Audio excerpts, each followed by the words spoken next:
Yo guys, selamat datang di channel Pen Cerita Manhwa. Kali ini kita akan melanjutkan alur cerita Mercenary King. Dan ini bagian ke-9 dari cerita kali ini. Dan pastikan kalian sudah menonton episode pertamanya biar nyambung alur ceritanya. Kalian bisa cek di playlist untuk video yang lainnya. Baiklah, tanpa berlama-lama lagi, langsung saja kita mulai ceritanya. Singkat cerita, 2 hari kemudian, tepat di bawah sinar matahari yang cerah, mereka pun sudah sampai di negara Perdium. Melihat perdesaan yang ada di depannya, Gillion menanyakan apa itu Perdium. Ghislaine pun membenarkan. Ghislaine pun merasa sangat senang dapat melihat kampung halamannya. Di kehidupan sebelumnya, pada saat ia melarikan diri dari rumahnya, ia berpikiran jika dirinya bisa kembali kapanpun ia menginginkannya. Lalu Ghislaine meminta pendapat Gillion mengenai negara Perdium. Gillion pun menimpali jika wilayah di sana cukup bagus. Namun pernyataannya dibantah. Ghislaine menjelaskan, jika Perdium terlihat seperti sampah, semua rumah telah usang, bahkan tidak ada rumah yang diperbaiki, ladang di sana juga, kamu hanya bisa melihatnya, semua orang yang bisa bekerja di sana telah direkrut menjadi tentara, sehingga ladang-ladang itu diabaikan dan tidak ditanami apapun. Mendengar itu, Gillion menyela ucapannya dengan mengatakan, jika dirinya pernah mendengar kalau Perdium selalu mengalami konflik dengan barbarian dari utara, tapi kelihatannya, situasinya lebih buruk dari apa yang ia bayangkan. Menjawab pernyataan yang Gillion ungkapkan, Ghislaine mengatakan jika masalah itu dirinya lah yang akan mengatasinya. Oleh karena itu, aku butuh bantuanmu. Ini akan jadi pertarungan panjang. Pertarungan untuk menghilangkan segala sesuatu yang terikat dengan Duk Delphine dan melindungi wilayahnya. Aku akan membangun kembali wilayah ini apapun caranya. Singkat cerita, beberapa waktu setelah itu, tepat setelah Ghislaine sampai di kediamannya, ia langsung dipanggil ke pertemuan. Saat itu, Pak Tua Rambut Putih mengatakan jika pihak Rayvold telah memotong dana bantuan, ia juga baru menyadari hal itu saat ia sedang mengumpulkan pasukan dan memasok makanan. Orang di belakangnya pun sampai terkejut mendengarnya, ia merasa tidak percaya dengan apa yang dikatakan Pak Tua itu. Lalu mereka pun saling berargumen, mereka saling mengungkapkan pendapat mereka. Ghislaine yang memperhatikan itu, dalam benaknya ia mengatakan, baik itu di kehidupan sebelumnya, di kehidupan ini tidak ada yang berubah, aku memang pernah menjabat sebagai Konperdium selama beberapa bulan, tapi aku telah menjadi mercenary selama puluhan tahun. Lalu Ghislaine memperhatikan ayahnya, dalam benaknya ia mengatakan, saat aku masih kecil, aku selalu membenci sifat ayahku yang keras dan tegas itu, tapi kali ini aku bisa memahaminya, beban berat dan rasa lelah yang tidak berujung membebani bahunya. Tanggung jawabnya sebagai seorang penguasa. Lamunannya pun terhenti ketika ayahnya mengatakan, jika dirinya mendengar kalau Ghislaine pergi keluar selama beberapa minggu, lalu ayahnya menanyakan pergi kemana saja selama waktu itu. Ghislaine menimpali sembari memalingkan mukanya, aku pergi ke wilayah Rayvold. Mendengar itu, ayahnya kembali menanyakan, kamu tidak membuat kekacauan di sana bukan? Tentu saja tidak, timpalnya. Lalu kita dikenalkan pada orang-orang yang ada di sana. Pria dengan rambut panjang bernama Randolph, dia berpangkat naik order dari Perdium. Lalu ada pria dengan rambut Swiss dengan jenggot tebal, dia bernama Albert, seorang bendahara dari Perdium. Lalu ada juga si rambut putih dengan kumis tebal, dia bernama Homern, seorang chief overseer.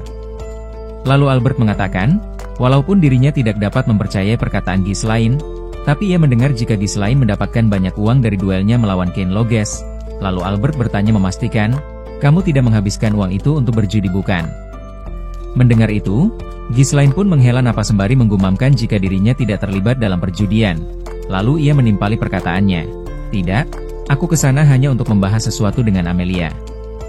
Menyela ucapannya, Homer mengatakan, Tuan muda, sudah sering aku ingatkan, berpikirlah sebelum bertindak, karena kamu adalah penerus dari Perdium. Dengan santai Ghislaine mengiyakan jika dirinya sudah paham. Dalam hatinya Homer mengumpat kesal setelah mendengar perkataan itu, dasar anak ini, bisa-bisanya dia mengabaikan saranku seperti itu. Ayah Ghislaine meminta mereka untuk berhenti menanyai anaknya, lalu ia menanyakan jika dirinya mendengar kalau Ghislaine terlibat masalah. Meski bukan kecelakaan tapi tetap saja, aku dengar kamu menghabisi Philip dan Jamal yang sedang berusaha menjual Elena. Lalu ayahnya pun bertanya memastikan mengenai kabar itu, apa itu benar? Menyela pembicaraannya, Randolph mengatakan, bagaimana mungkin dia melakukan itu sendirian? Mungkin saja kedua orang itu sedang bertarung satu sama lain. Dan kemudian Tuan Mudalah yang mengambil pukulan terakhir, lalu rumor yang beredar menjadi berbeda dari kenyataan. Begitulah ungkapan Randolph yang mengutarakan kesimpulannya. Mendengar itu, dalam benaknya Ghislaine mengatakan, Sebagai Grandmaster dari Knight Order, dia pasti merasa marah karena bawahannya mati di tanganku, meski mereka adalah pengkhianat. Setelah memikirkan itu, Ghislaine pun mengiyakan apa yang dikatakan Randolph itu untuk menyenangkan hatinya. Benar, kenyataannya memang begitu. Tepat setelah Ghislaine mengatakan itu, ayahnya mengatakan kerja bagus, tidak peduli bagaimanapun caranya, yang terpenting sekarang adalah keselamatan Elena. Ghislaine pun dibuat cukup terkejut mendengarnya. Ini adalah pertama kalinya ia mendapatkan pujian dari ayahnya. Setelah terdiam beberapa saat, Ghislaine menanyakan apakah dirinya bisa meminta sesuatu. Mendengar itu, Homer menyela dengan mengatakan, "Jika kamu berniat meminta uang tambahan hanya karena kejadian ini, sebaiknya kamu lupakan saja keinginanmu itu." Randolph membenarkan, "Karena kamu sudah melakukan banyak hal buruk sebelum ini. Kamu juga pernah menjual persediaan para pasukan hanya untuk berjudi, lalu marah-marah karena kalah dan membakar seluruh kota. Selain itu, kamu juga pernah menghabisi banyak kuda perang dan memakan dagingnya. Dan juga kamu pernah berniatan untuk membuat senjata legendaris dan melebur semua persenjataan pasukan." Ghislaine pun hanya terdiam mendengar ocehan itu. Sepertinya dia sudah benar-benar muak, gumamnya. Setelah terdiam cukup lama, Ghislaine mengatakan permintaannya, "Jika boleh, aku ingin meminta izin untuk melakukan satu hal, aku ingin menaklukkan Beast Forest." Mendengar itu, semua orang yang ada di sana dibuat sangat terkejut olehnya. Matanya terbelalak saking terkejutnya, tatapannya menajam. Singkat kata, beberapa waktu setelah itu, terlihat, Ghislaine pun sudah kembali dan berkumpul di kamarnya. Saat itu, ia mengatakan jika mereka menolak permintaannya, mereka benar-benar terkejut dan malah mencaci maki setelah aku mengatakannya. "Itu sudah pasti, karena tempat itu berisikan para monster," ujar Belinda. Mengabaikan perkataan Belinda, Ghislaine bertanya pada Gillion, "Apa kamu sudah mendengarnya dari Belinda?" Gillion mengiyakan, "Aku dengar jika kamu berencana untuk menaklukkan Beast Forest dengan uang yang kamu dapatkan dari Nona Muda Rayfold." Lalu Gillion menjelaskan jika hutan itu sering disebut dengan hutan kematian. Siapapun yang masuk tidak akan bisa keluar hidup-hidup, tidak ada yang mengetahui apa yang ada di dalamnya. Karena memang tidak ada seorang pun yang berani memasuki tempat itu, kengerian hutan itu juga terkenal di daerah lain. Mendengar itu, Ghislaine pun beranjak pergi dari sana sembari mengatakan, "Seperti yang Gillion katakan, tempat itu adalah tempat yang sangat berbahaya. Jadi, haruskah kita pergi ke sana sekarang?" Mendengar itu, Belinda berteriak meminta Ghislaine untuk berhenti. "Bukankah kamu tidak mendapatkan izin? Kenapa kamu malah mau langsung ke sana?" Dengan santainya Ghislaine menimpali, "Jika meminta izin itu hanya untuk formalitas, lagi pula, tempat itu adalah tempat yang harus aku datangi." Mendengar itu, dengan heran Belinda menanyakan, "Sebenarnya kamu ini lagi tergila-gila dengan apa? Akan aku jelaskan nanti," timpal Ghislaine. "Jika ada yang mengetahui soal itu sekarang, dan rumornya mulai menyebar, situasinya akan menjadi menyusahkan. Tapi jika aku menguasainya sekarang, maka aku bisa mendapatkan banyak keuntungan." Begitulah isi pemikiran Ghislaine saat itu. Lalu kita dijelaskan mengenai tempat Beast Forest, tempat yang akan Ghislaine datangi, tidak jauh dari pintu masuk Beast Forest. Di sana terdapat sumber tambang runestone yang melimpah. Runestone adalah batu mineral langka yang sering diburu oleh para mage, batu yang sering digunakan dalam riset magic seperti Magic Tool dan Magic Circle. Tidak ada satupun bidang magic yang tidak menggunakan runestone. Di kehidupan sebelumnya, tempat itu ditemukan oleh keluarga Delphin. Tapi saat ini, hanya aku yang mengetahui informasi soal itu, ujar Ghislaine dalam hatinya. Setelah itu, Ghislaine meminta Belinda untuk pergi ke guild yang ada di kota untuk merekrut beberapa mercenari. "Kita membutuhkan 200 orang. Mendengarnya, Gillion menyela ucapannya. Ia bertanya memastikan, "Apa kamu yakin dengan itu? Para mercenari itu terkenal keras dan suka membangkang. Apalagi kalau jumlah mereka ada banyak, mereka pasti akan memanfaatkanmu sebagai tuan mereka." Mendengar itu, Ghislaine merasa jika apa yang dikatakan Gillion ada benarnya. Lalu Ghislaine pun mengatakan jika dirinya dan Gillion akan memilih langsung mercenari yang akan menjadi bawahannya. "Aku tahu sebuah grup mercenari kecil yang berbakat di kawasan utara." Mendengar itu, Gillion mengerutkan keningnya. Ia mengetahui tempat yang akan Ghislaine kunjungi adalah tempat perkumpulan anjing gila. Dikatakan, jika anjing gila adalah sebuah nama dari kelompok mercenari yang terkenal brutal, mereka adalah orang-orang berbakat juga tidak pandang bulu. Mereka akan mengoyak segalanya. Entah itu tuan mereka ataupun rekan mereka sendiri. Mereka disebut dengan Cerberus Mercenary Troop sang anjing gila. Singkat cerita, Sin memperlihatkan Ghislaine dan Gillion yang sedang menuju ke tempat Cerberus Mercenary. Terlihat, jalur yang mereka tempuh sangatlah curam, juga jalannya berkelok-kelok. Di sisi Cerberus Mercenary, Salah satu dari penjaga di sana melihat kedatangan Ghislaine menggunakan teropongnya. Ia mengatakan ada yang datang. Orang di sampingnya menimpali sungguh kasihan mereka karena datang ke tempat anjing seperti ini. Lalu orang itu kembali memperhatikan Ghislaine. Ia mengatakan jika dilihat-lihat sepertinya mereka seorang bangsawan. Kalau kita menyambutnya dengan benar, kita bisa mendapatkan ladang uang sendiri. Tepat setelah ia mengatakan itu, ia dikejutkan dengan telapak tangan yang mengarah padanya.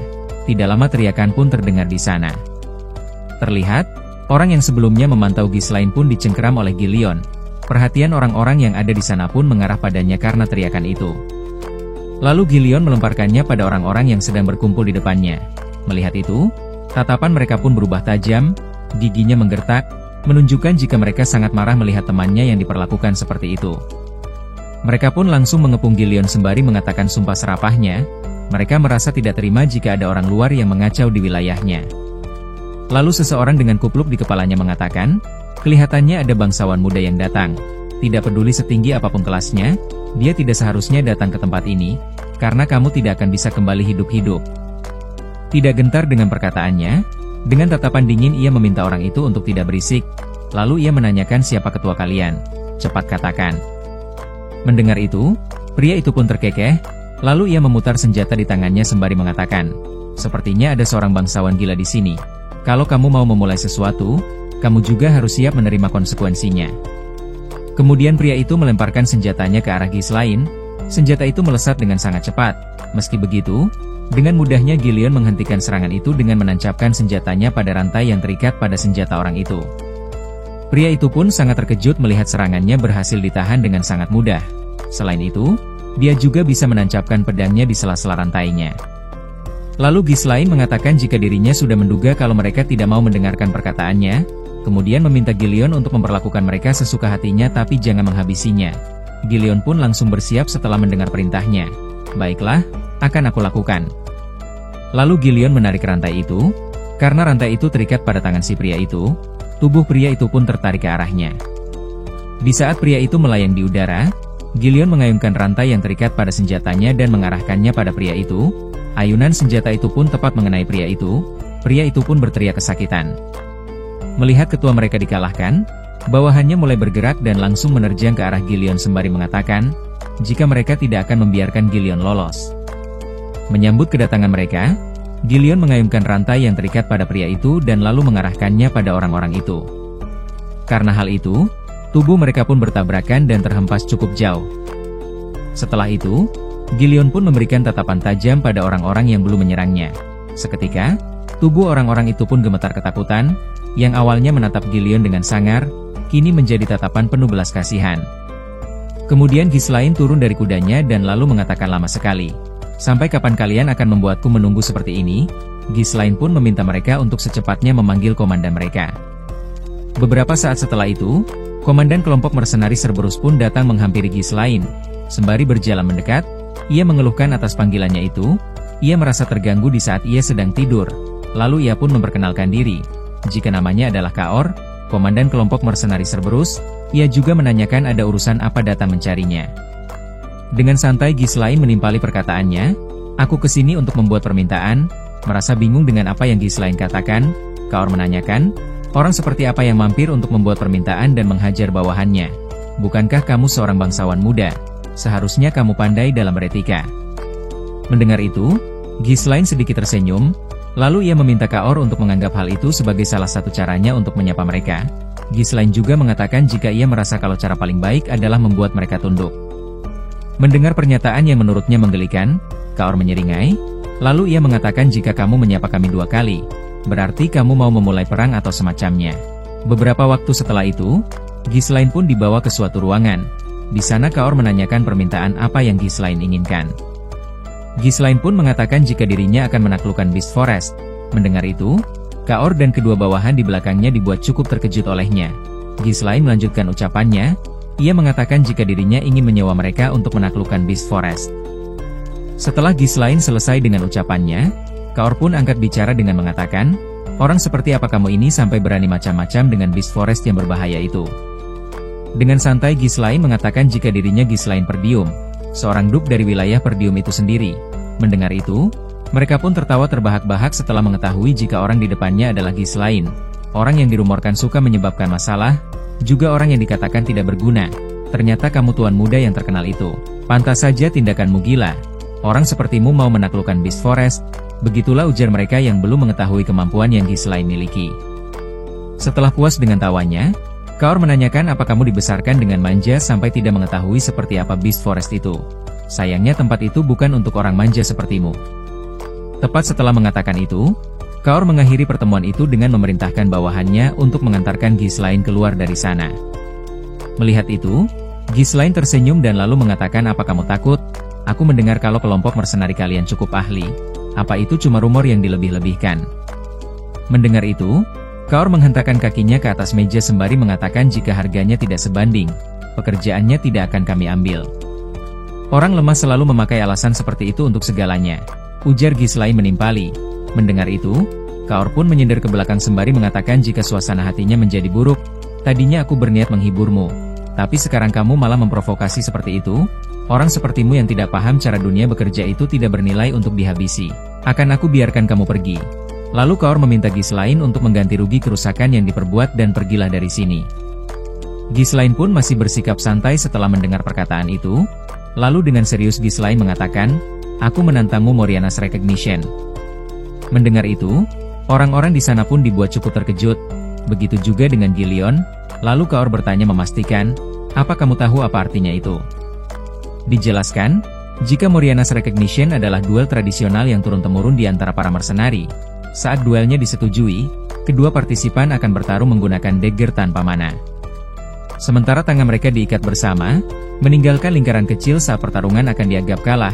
Itu adalah pertarungan brutal untuk bertahan hidup dalam ruang gerak dan pergerakan yang terbatas. Yang kalah harus mengakui kekalahannya dan mengikuti sepenuhnya perintah si pemenang. Mendengar penjelasan yang Ghislaine utarakan itu, Gilion dibuat sangat terkejut. Ia tidak menyangka jika Duk yang mulia menggunakan kebiasaan para mersenari. Dalam dunia mersenari, menolak tantangan ini sama saja dengan mengakui kelemahanmu, tidak ada cara untuk menolaknya. Sedangkan di sisi Kaor, ia menyeringai penuh dengan kepercayaan diri. Begitu juga dengan orang-orang yang ada di belakangnya. Dalam pikiran mereka akan mendapatkan banyak keuntungan dari duel ini. Lalu Kaor mengatakan pada semua orang yang ada di sana, bangsawan kita ini sepertinya ingin mendapatkan pengakuan dengan cara mersenari.